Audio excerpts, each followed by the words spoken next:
Ada sungai di jantung hutan Amazon yang airnya mendidih. Bukan hangat. Bukan suam. Mendidih. Hewan yang jatuh ke dalamnya dimasak hidup-hidup. Dimulai dari mata mereka. Lalu lidah, yang larut lebih dulu dari bagian tubuh lainnya.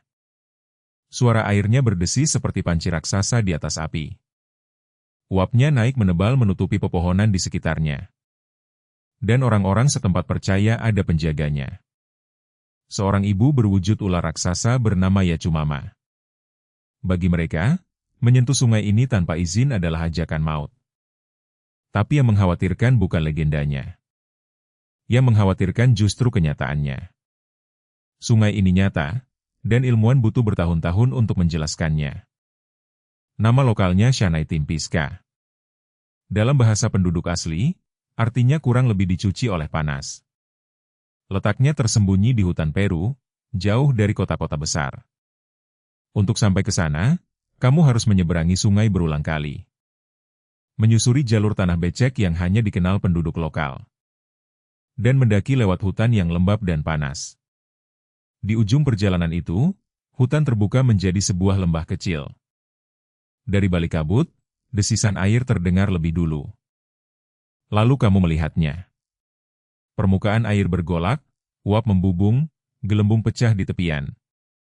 Beberapa titik airnya benar-benar mendidih. Suhunya mencapai angka 90-an derajat Celcius. Cukup untuk membuat kulit melepuh dalam hitungan detik. Musim hujan membuat akses makin berat. Jalan setapak berubah menjadi arus lumpur setinggi lutut. Kelembapan nyaris 100% membuat napas terasa berat. Dan itu semua belum sampai ke lokasi. Tapi justru kesulitan itulah yang menjaganya. Tempat yang sulit dijangkau jarang dirusak cepat. Bayangkan kamu berdiri di tepinya. Satu langkah salah, satu tangan tergelincir. Air itu tidak memberi kesempatan kedua. Hewan-hewan kecil tidak seberuntung itu. Burung yang jatuh, tikus yang terpeleset, katak yang terlalu dekat. Mereka tidak bisa melawan. Mata dan mulutnya terbakar duluan saat tubuh mencoba bergerak. Para peneliti menemukan sisa-sisa hewan di sepanjang tepian. Bekas-bekas makhluk yang gagal lolos. Legenda setempat punya versi cerita sendiri.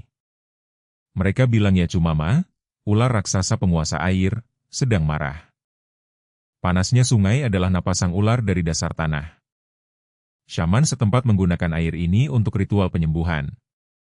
Kayu dan tanaman direbus dengan panas alami dari sungai.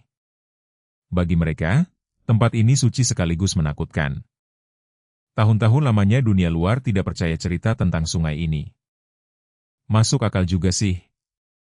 Sungai mendidih tanpa gunung berapi? Kedengarannya mustahil. Semua orang tahu air mendidih karena vulkanisme. Lava memanaskan batuan, batuan memanaskan air tanah. Itu pelajaran geologi dasar di sekolah.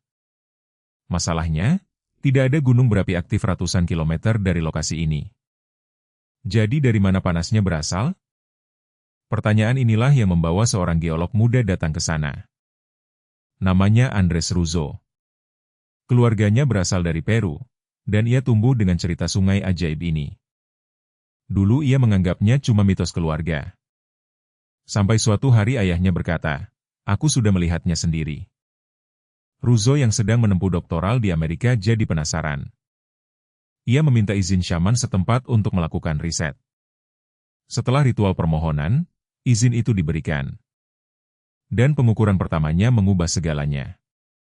Air sungai ini benar-benar panas. Bukan hangat aneh, tapi panas mendekati titik didih. Ia mengambil sampel air, mengukur suhu di banyak titik. Hasilnya konsisten, panas sepanjang aliran, bukan cuma satu mata air. Kalau bukan dari gunung berapi, dari mana panas itu? Ruzo menggali teori-teori geologi yang jarang disorot.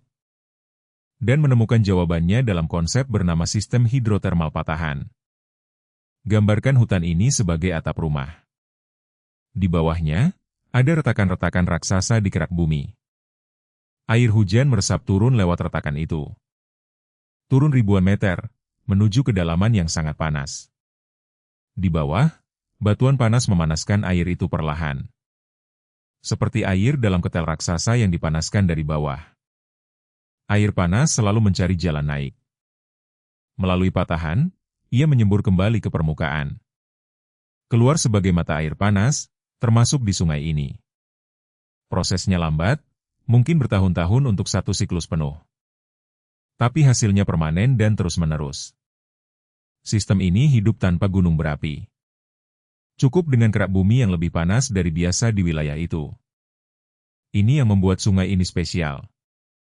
Dia bukan keajaiban supranatural. Dia bukti bahwa planet kita punya mesin panas rahasianya sendiri. Tapi tunggu, ada hal yang lebih penting dari misterinya. Sungai ini sedang terancam. Hutan di sekitarnya ditebang untuk lahan dan jalan. Eksplorasi minyak mengintai di wilayah yang sama. Setiap hektar yang hilang mengancam ekosistem unik ini. Organisme yang hidup di air panas belum sepenuhnya dikatalogkan. Siapa tahu di situ ada obat, ada enzim istimewa, ada jawaban sains. Padahal contohnya sudah pernah terjadi di tempat lain. Enzim dari organisme ekstrim dipakai di tes laboratorium modern. Aplikasi industri bergantung pada makhluk yang hidup di kondisi gila. Hilang satu spesies, hilang satu kemungkinan besar. Penduduk lokal kini menggandakan peran sebagai penjaga. Ekowisata ilmiah mulai tumbuh hati-hati di daerah itu. Pengunjung diajak belajar, bukan sekadar berwisata. Russo sendiri menerbitkan buku tentang perjalanan risetnya. Tujuannya satu, membuat dunia peduli. Karena yang tidak dikenal, tidak akan dilindungi. Dan yang tidak dilindungi akan hilang diam-diam. Pertanyaan logis berikutnya, kenapa hanya di sana?